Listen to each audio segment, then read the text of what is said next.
You're listening to The Talent Sync.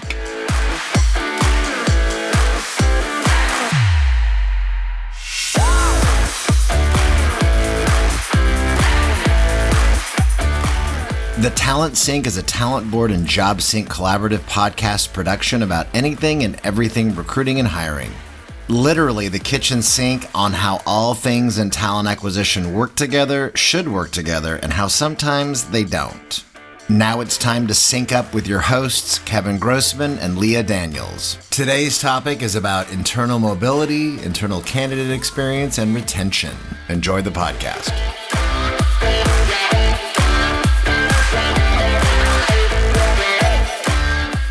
Leah, how are you doing this fine morning?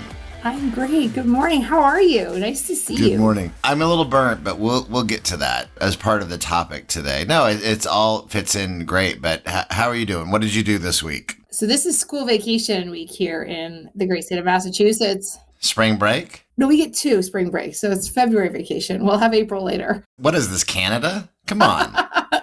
I mean, come on. Here in New England, the kids go to school until July because we have so many breaks. But my son and I went to New York this week to the city for just 3 days. But it was fun because I got to see New York through the eyes of a 10-year-old. And it's kind of an interesting sort of experience when you take your kids. It's just the 2 of us. There was no other adults. A lot of the schedule was dictated by sort of his interests. And so I got my first experience at the Nintendo store, which that's an experience.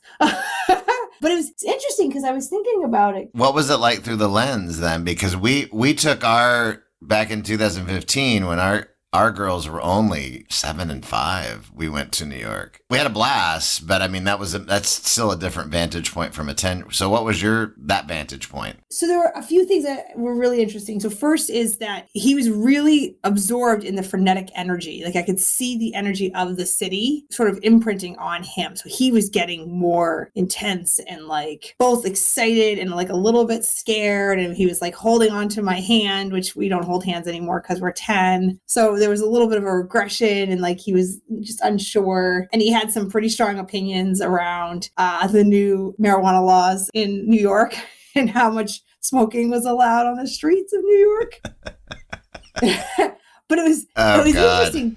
Oh, it was a lot. I got to explain a lot of things this week. But it was interesting because I was watching him sort of navigate this city that was really unfamiliar to him, where there was lots of potholes and streets and like noise and traffic and Times Square and lights and things to look at. And I was thinking about our topic for this week, and I was just realizing that navigating New York almost requires you to have experience navigating New York. Like I can't imagine coming into New York, doing it by yourself, especially if you're young, trying to figure out how to get from A to B. And the thing he observed that I thought was really interesting is that he could tell the kids that lived in New York. He could see them and say, oh, they know how to navigate this process. They understand when you stop, where you look, when you go and you don't go. Do you go in the lights or the people or the cops or the whole thing? He observed that there were other people in the city his age that knew how to do this. And you almost had to have that experience in order to be able to navigate it successfully. And I just thought that was super interesting because I feel like that is how it works in life everywhere, but also in recruiting. It does. Well, and also navigating an employer, right? As an employee. Real quick, though, before we keep going on that just reminded me when you were talking about that, there's a great Rush song, super Rush fan, the band Rush, just for everybody that doesn't know what I'm talking about. And it's called The Camera Eye. It was from Moving Pictures, which the big hit Tom Sawyer is on and others. But anyway, the opening line of that song is grim-faced and forbidding, their faces closed tight, an angular mass of New Yorkers. And it's a flipping back and forth between New York and London in the song. But anyway,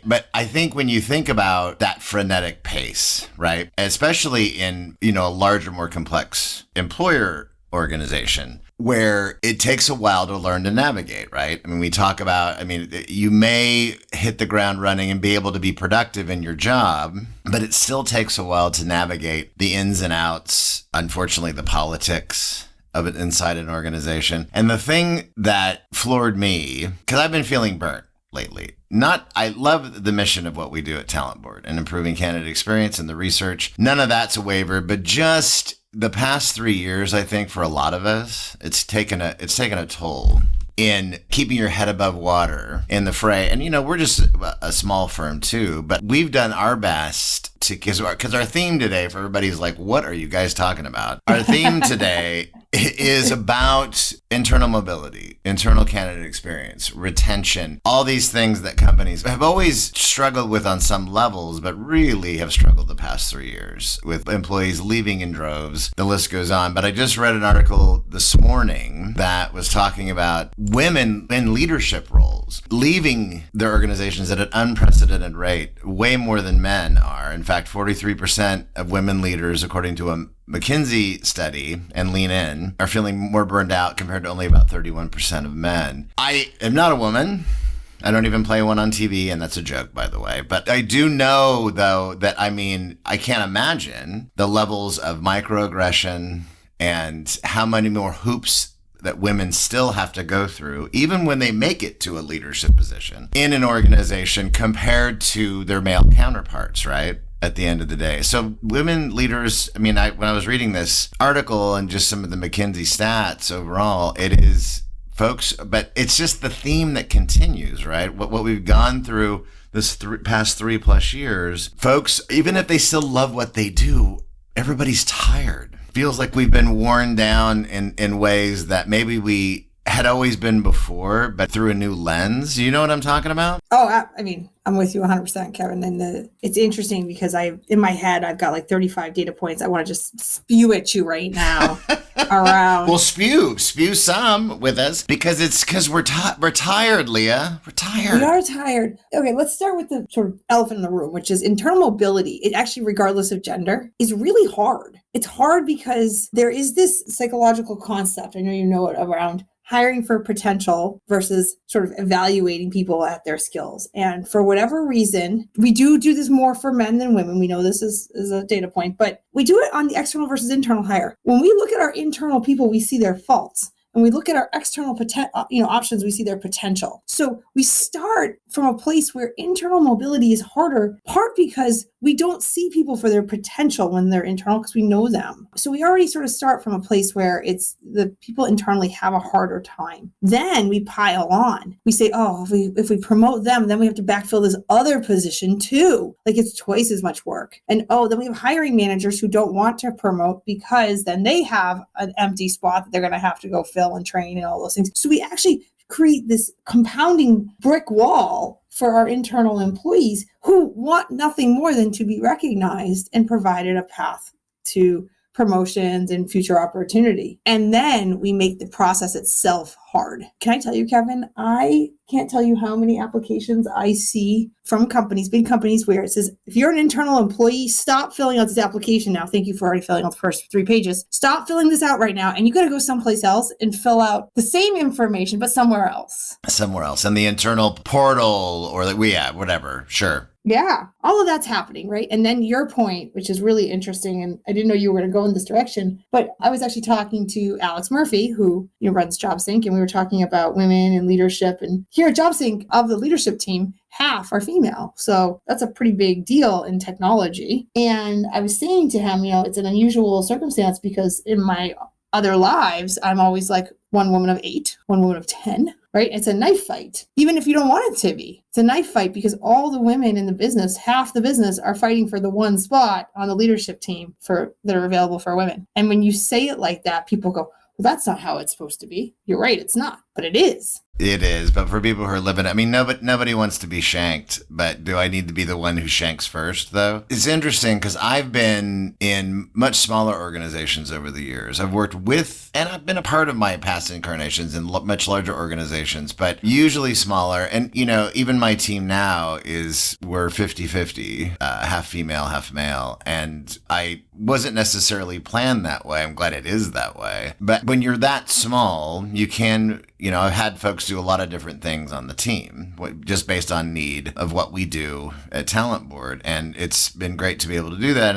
And there's some development that's there, right? There's classes that have been taking or just cross training and doing different things inside the organization. That's a positive thing. But again, nobody wants to go to, I remember that scene. You ever see Anchorman with Will Ferrell? The scene when they have like that. Where are we going the with TV, this, Kevin? I'm going somewhere. The TV news journalist gang fight in the alley. Oh yeah. When all the different teams, and it's just so absurd, right? They all have like all these over the top weapons, and they're gonna do this gang fight. But I mean, sometimes maybe that's what it feels like too, right? I mean, I know that I've talked to both female and male, anecdotally over the past few years, at least since the pandemic, have everything dramatically changed, that are just super fried and have had. It's almost been like that, the way that some of these things have been described to me, that they've been in an alley with what's that spiked ball and chain weapon. I don't even remember what it's called. But if that is the way that it is for many individuals in, again, maybe larger complex organizations too, for all levels, whether it's hourly to professional to management, how are we ever going to retain anybody? And I hate to be so completely cynical about this, because I know that there are more progressive organizations that have better environments. I know that's the case. And fortunate enough to work with many of them at Talent Board. I'm sure you have customers that are the same way too. But no amount of development or advancement will overcome that level of intense toxicity, right? It can't. Time for a Talent Sync break. Hey everybody, Kevin Grossman here, president of Talent Board and the Candidate Experience Awards. Our 2023 Candidate Experience Benchmark Research Program will open in January and run through August 31st. To learn more on how your organization can participate, go to thetalentboard.org. Break time's over. Now back to the Talent Sync.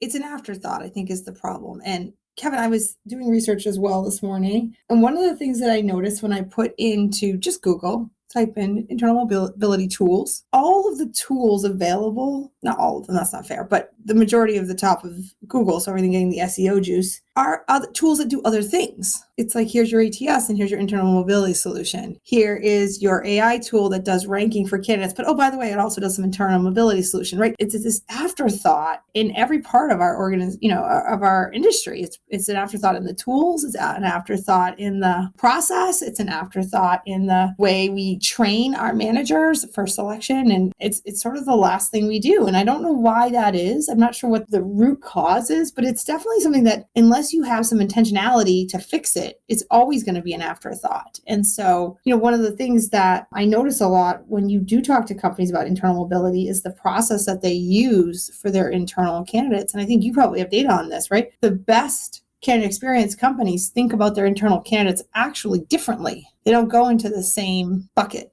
right? You applied and you weren't qualified on the first round, so we send you an automated email. Like, that's a big no-no for the best companies, right? But for average companies, that's the standard process, even though you're an internal candidate. This is where there definitely are differences. I can tell you that when we just talked about it at our last Candy community meeting of companies that are in our bigger community ecosystem, whatever you want to call it, that we have a monthly meeting, companies who've participated in our benchmark research to focus on improving recruiting, hiring, and candidate experience. And with the part of the theme from this last week in our meeting was internal mobility and retention. And we are starting a beta project right now with a subset of companies in our community that want to focus more on internal candidate experience beyond the benchmark that we do, and actually do a separate targeted kind of pulse survey. So it's a beta thing that we're putting together. So it's definitely top of mind, but this is where I think that there's a conundrum, right? Because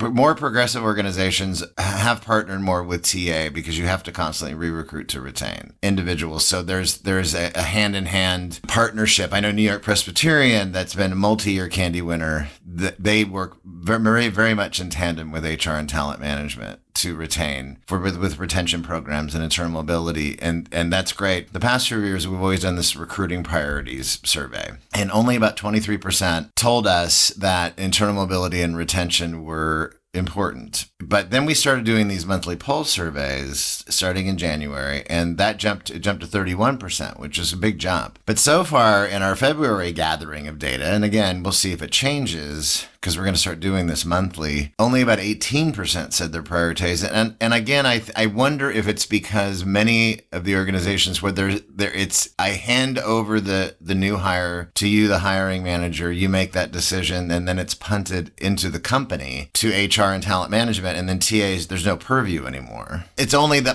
percentage of companies that are answering, yes, it's a priority, are the ones where there is a better partnership. That's kind of my guess. I don't know what you think about that. I think you're sort of peeling apart this issue of ownership, right? Where HR wants to own employee experience now. And I don't think that's a bad thing. I think that somebody has to have ownership, right? In order for it to progress and have life. But talent wants to own candidate experience. And so we have this Venn diagram in my head, right? Where there's this overlap moment of employee experience and talent experience.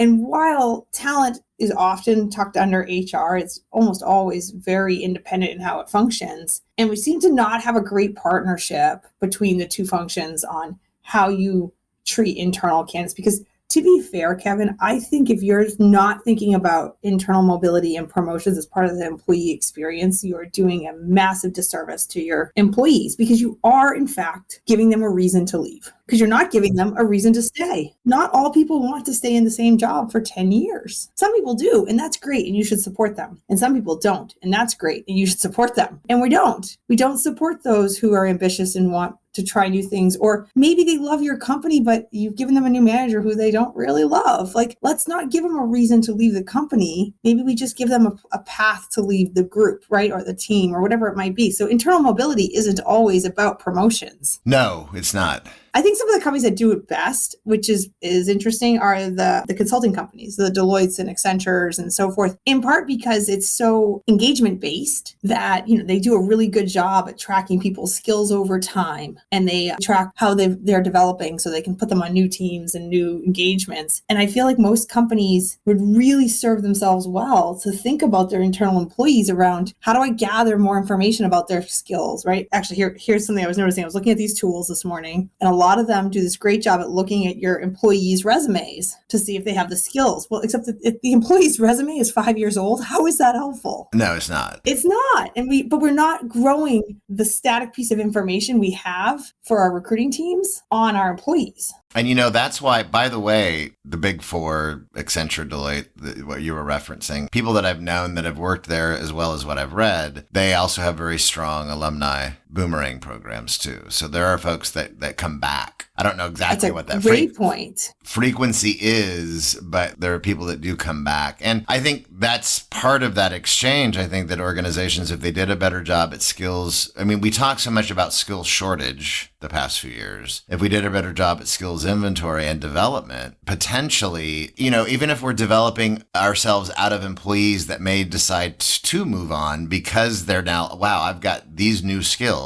I love this here, but now I'm looking for something that's different and you can't offer me internally. But that's okay though, right? Because maybe then they're more likely to come back again and bring that knowledge back and whatever else they've gained when they're outside. And I'm talking about, again, across job types, not just, we always think about professional hiring in this way, but that could include very hourly folks too. It can include everybody. Well, it's interesting. I think, I don't know if you watch that much TV. I don't get to watch it very often, but I did see an Amazon commercial the other day, and their push right now, and Amazon, as we all know, has done a tremendous amount of hiring over the last few years. And I think that they really do struggle to find new people to bring into their organization. So their big push is around showing their employees whom they have helped progress in Amazon, got education credits and furthered their opportunity, doubled and tripled their salaries. And that is the angle that they are pushing right now. And I think that that's a really good thing for the whole industry to see a big organization, hourly organization, push internal mobility as the pointy end of its spear for its recruiting efforts. I think that's a really interesting. Totally agree. right? I think it's good. I think it's good for the whole space. And I'd love to see more companies think that way, because I don't think they are. I don't think companies are leaning into that. They do lean into how quickly can I post a job, get candidates, talk to them, external first, external first. I think that's almost always the way. And I think that's unfortunate. It is. Speaking of the experience, so just to share some of our own Candy benchmark data that relates around this, more companies in our community definitely are, it's top of mind that if they're better partnering with HR and talent management to do something about retention and internal mobility. But for those internal candidates in our data are 78% more willing to refer others than external candidates. So already that difference, which is pretty extreme, has always told us that, okay, well, I mean, they are getting more love. They have to be. They would, otherwise they wouldn't be willing to refer that high overall. And again, majority of them, even in our own data, still aren't getting hired. Recruiters in our data from the employer side are required to give finalists feedback. Now, the feedback's always a key differentiator, especially for those who aren't going to get that internal placement, or if they're external. Recruiters are required to give feedback 33% of the time, in our data at least, for external candidates and 34% of the time for internal. It's still way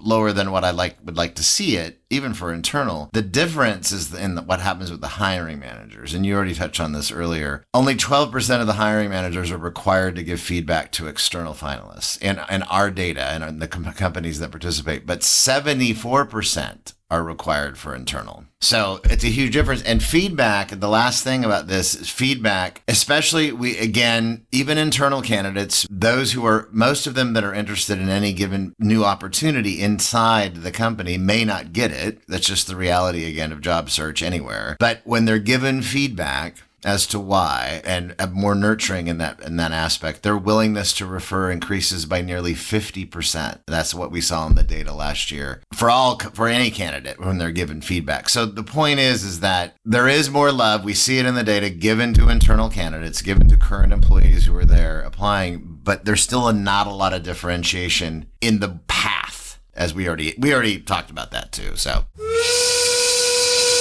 time for a Talent Sync break. Hi, Talent Sync listeners. I just wanted to share a bit about JobSync with you all.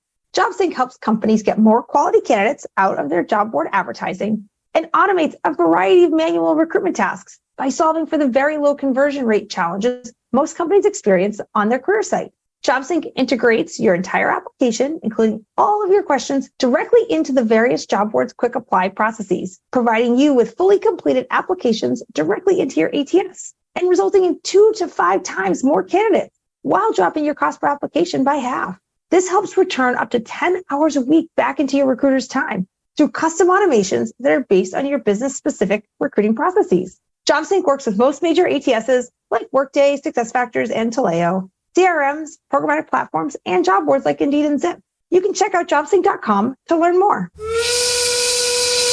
Break time's over. Now back to the Talent Sync. I wonder, and I'm being a little bit of a negative Nelly here, but I wonder if because you're required to do more work as a hiring manager, that just goes into the I don't want to hire internally bucket, right? I'm going to lose one of my people. I'm going to promote. I'm required now. Are we not creating a culture where hiring managers understand and embrace the value of keeping these people internally in the business, even at the expense of a little bit of their time, right? Because I feel like the challenge with hiring managers, almost always, I think every recruiter that you or I will talk to would say this, is that hiring managers, as soon as they're down a head count, all of a sudden are so much busier because they are down a head count, and getting them scheduled for interviews, getting them to give feedback, getting them to do the things you need them to do in order to actually get them the help they need and want is very difficult, right? They're out of time. And so it's really challenging when you add in more requirements to the hiring manager. I wonder if there is some sort of unintentional consequence of these folks not wanting to have to do that even more work with the internal people. It's a sticky situation because we have to fix it, I think, as companies. And I don't think we've put the spotlight on it strongly enough to make that happen. You were at HR Tech, right? Last fall? Yeah, last fall. Uh-huh. And did you notice everything was employee experience? Yes, I did. And wellness and well-being. But yes, a lot of that related to employee experience. Yes. But did you see anything about internal promotions and hiring? No. And I haven't. I mean, there's been some internal mobility plays that I've seen that are either part of other platforms, but not a lot of standalone though, necessarily. Again, I think that it goes back to the disconnect between the recruiting and the hiring aspect inside organizations, that you're responsible for attraction and getting people to the door, and then we'll screen, interview, and hire, and then now you're part of this system over here. And I think that's that disconnect between not encouraging more of a partnership between TA, HR, and talent management. I mean, I hear it in some of the highest rated companies in our research, like New York Presbyterian that I already referenced, the Hoag Hospital, and some others, not all healthcare, but there is a better partnership there. And I think that's where it starts. And maybe that's where getting the data in front of the hiring managers you would think just the numbers alone of the numbers of people who have left their jobs the past 2+ years, not that were laid off or asked to leave, they left voluntarily because they were done on whatever level that was, which continues, and we still struggle to fill the open positions that we have. I would think that we would figure that out. Agreed, right? We should be able to figure this out because the amount of churn and disruption that having institutional knowledge people leaving your organization is tremendous, right? It's almost unmeasurable at times, right?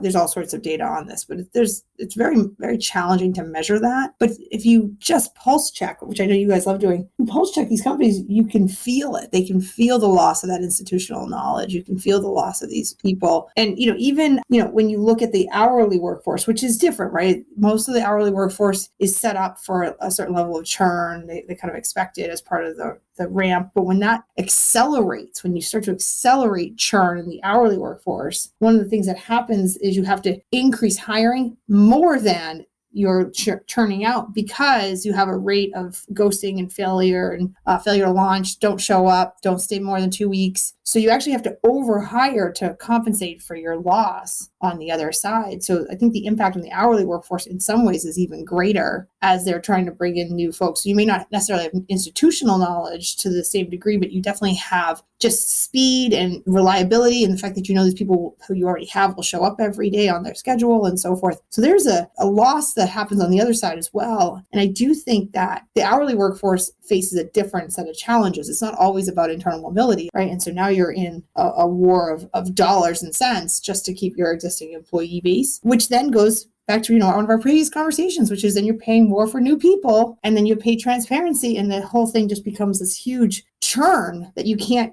stop, or you can't get your arms around. And so I don't know. I think it starts with the internal mobility piece of you can keep your employees. It's not just about keeping them happy, like buying them cake on Tuesdays, but really about getting them the opportunities that they want to grow or to be challenged or be in a different place in the organization, and giving them seamless pathways to get there. I think that's the key in the lock. If people can figure that out, I think that's where the win is. I want cake and tacos on Friday. All right, I'll work on that. That's what I want. I want that today. I want carne asada, tacos, and cake. I mean, today is Friday. It is. I know it is. Just for our recording this on Friday. So, of course, but it could be Friday when we release it. As we wrap this up, because again, I think one of the things that we definitely want to tackle that relates to this, especially the level of burnout that is out there today, is talking about wellness. I think that definitely should be a future show that we dig into more, because there has been a focus on that. You see it all over the place. It was one of the things besides employee experience that we saw at different conferences in the past year, a focus on health and wellness and mental well-being. Right, which I think is positive because folks, again, had their own existential crises and are afraid of burnout. Maybe that's something that we explore more. But I do think there's so many amazing HR and TA leaders that you and I both have worked with. And I know that there are those trying to do that good work of making a difference in mobility and retention, because I think it can't be Groundhog Day hiring, searching for and hiring externally all the time. It just can't be, because you're just losing too much knowledge. The amount of investment of training employees, the list goes on. We've got to figure this out. you probably just put your finger right on it too. Right? We have to do a better job of measuring, right? Because I think that at the end of the day, when employee experience and health and well-being all fall under HR, which as we all know gets slapped right into the cost center bucket of an organization, without that data to say, look, without doing these programs, we are going to, this is what it's going to cost us. This is the actual real dollar value of our failure to act. That's how we move the needle. And I think that's a really hard thing to do. I think the biggest challenge is that there isn't a really clean template that we can all just take somebody else's data and say, well, the data says this. Because if you're hiring for people who are very senior, it's going to take them a year to ramp. Those are very different cost structures than your hourly workforce, right? And so getting to the data, your own data to make the case, I think is the key piece here. If you can, companies have got to figure out how to put a dollar value on things like burnout and on, people who failure to promote and retain key talent. I think that that's a big deal. And I think it's a hard one to do, right? But it's got to be done. It is. I totally agree, Leah. Well, listen, thank you so much. Always a pleasure, Leah. And thanks everybody for listening. Again, you've been listening to the Talent Sync. This is a new collaborative podcast between Talent Board and Job Sync. And we're glad that you're here because where we literally talk about the kitchen sink and how all things work together in TA, should work together, and how sometimes they don't. So, Leah, until next time. Great talking to you, Kevin.